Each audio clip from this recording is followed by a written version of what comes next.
ఈ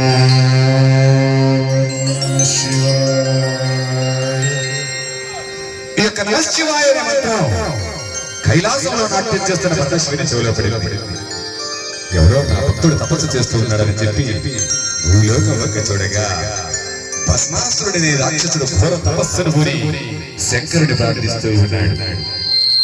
తపస్సుకు మెచ్చినటువంటి శంకరుడు భూలోకంలో ప్రత్యక్షమై, ఓయి భస్మాసురా, ఘోర తపస్సు చేసి నన్ను పిలిచావు కదా, ఏమి వరము కావాలో కోరుకోమంటున్నాడు.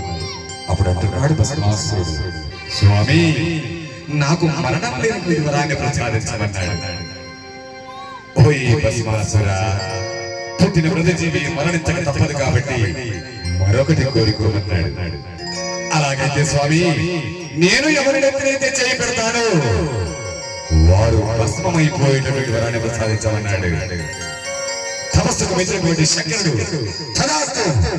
ఇచ్చాను అన్నాడు. ఇక ప్రవేశిస్తున్నాడు భస్మాసురుడు. ఎవరైనా కనిపిస్తారేమో వారిని చేయి పెడదామని చెప్పి ఎవరు కనిపించలేదట. యుధముగా కనిపిస్తూ ఉన్నాడు శంకరుడు. ఎవరైతే మనకేమిటి, ఈ శంకరుడితో మనకు పని అయిపోయింది కదా, ఈ శంకరుడు ఎప్పుడైతే చేపెడతామని చెప్పి శంకరుడు ఎప్పుడు చేపెడతానికి చూస్తూ ఉన్నాడు భస్మాసురుడు. ఆ వరప్రభావం శంకరుడిని తెలుసు కాబట్టి పరుగులు తీస్తూ ఉన్నాడు శంకరుడు. అప్పుడు భస్మాసురుడు, వరమిచ్చి పారిపోతాడు శంకర, ఆగో!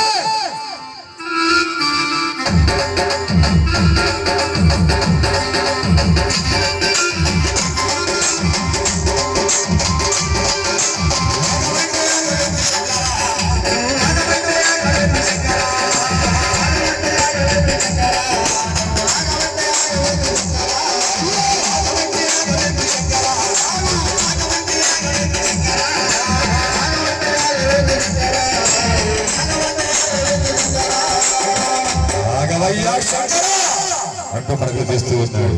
అప్పుడు అంటున్నాడు శంకరుడు భస్మాసురుడితో,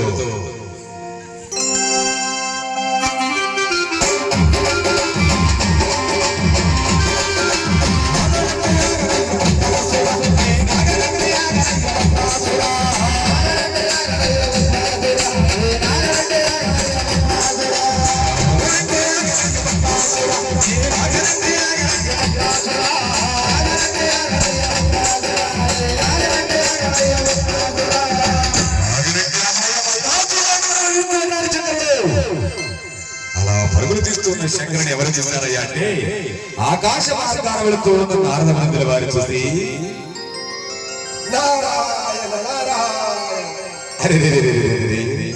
కైలాసాన్ని శంకరుడికి ఏమి కష్టం వచ్చిందో కదా అని చెప్పి ఈ విధంగా అంటూ ఉన్నాడు నారద మందిర వారు.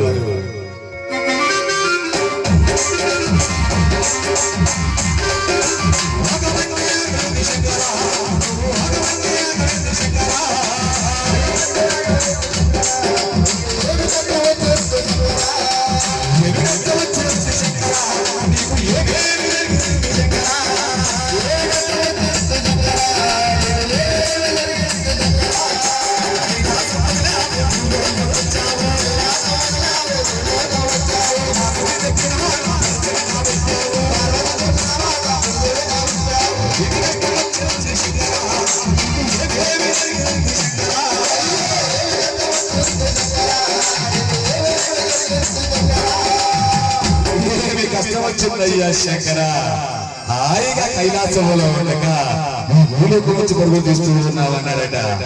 అప్పుడు నారద మందిర వారితో ఈ విధంగా అంటూ ఉన్నాడు శంకరుడు,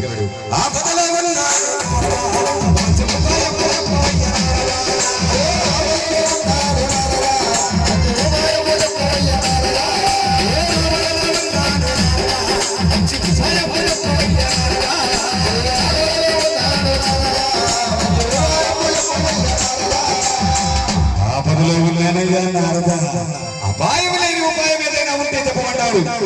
అప్పుడు అంటున్నాడు నారద మందిర వారు, స్వామి, మీకు చెప్పేది వాడినా అయినా అడిగారు కాబట్టి చెబుతారని చెప్పి ఈ విధంగా అంటూ ఉన్నాడు నారద మందిర వారు. అపాయం లేని వాడు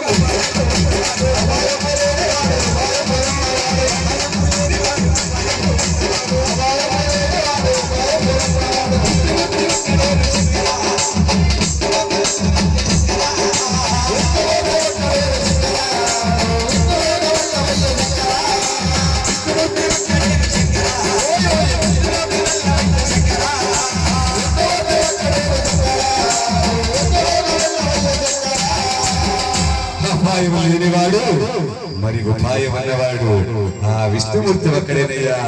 విష్ణువులోకి వెళ్ళమన్నాడు. ఆపదలో ఉన్నాడు కదా శంకరుడు. క్షణాల్లోనే విష్ణుమూర్తి ప్రత్యక్షమయ్యాడు. అది చూసినటువంటి విష్ణుమూర్తి ఈ విధంగా అంటూ ఉన్నాడు శంకరుడితో, ఏమి కష్టం వచ్చింది శంకరా,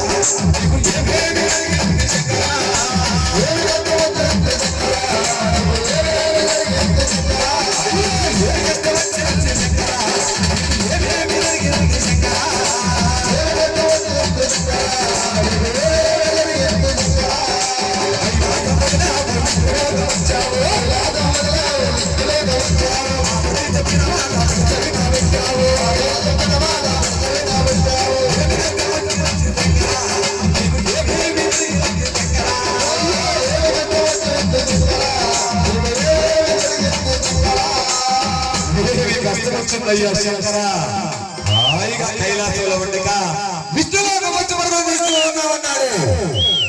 జరిగిన మొత్తాన్ని పూసగుచ్చినట్లు వివరించాడు విష్ణుమూర్తితో.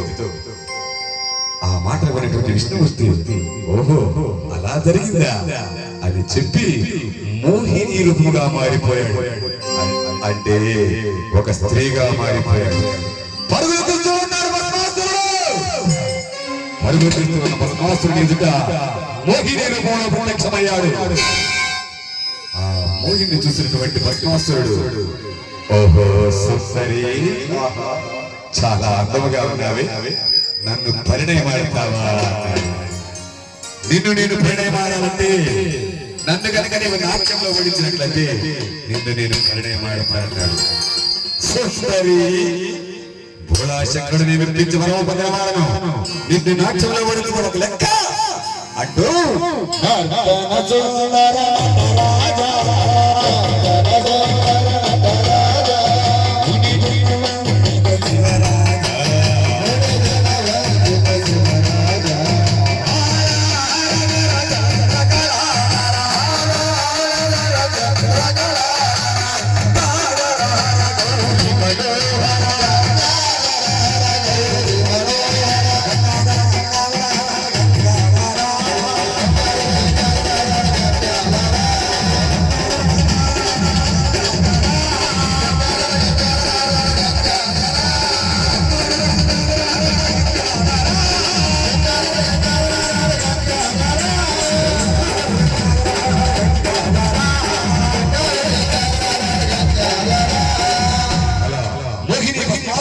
కూడా నాట్యం చేస్తూ ఉన్నాడు.